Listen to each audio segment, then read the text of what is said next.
Good day to all of you. I'm Arlen J. Ibalcueva from Grade 12 UMS, where the mathematics first developed.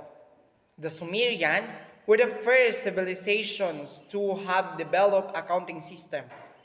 Some of the oldest and most basic mathematical functions such as addition, subtractions, multiplications, and divisions have been used for over 4,000 years ago.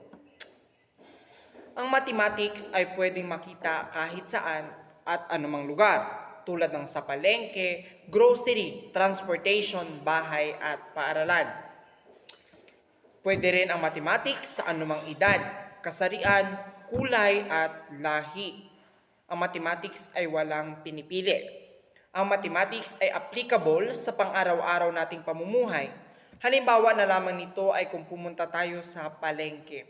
Bibili tayo ng 1 kilong karne.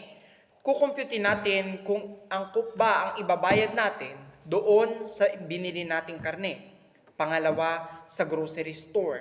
Kung angkop ba yung ibabayad natin doon sa nabili nating produkto, tama ba ang mga prices at yung mga iba pa. Sa transportation, kailangan din natin ng mathematics. Bakit? Sa transportation, susukatin kung gaano kalayo ang distance ng iyong pinanggalingan papunta sa iyong pupuntahan. Ganon din kung angkop ang iyong ibabayad. Sa bahay, unang tinuturo ang matematika sa mga bata sa edad na 2 pataas.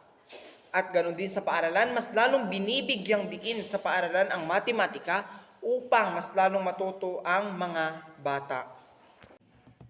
Para sa iba, ang mathematics ay challenging, fun, and interesting, most of all, magical and important.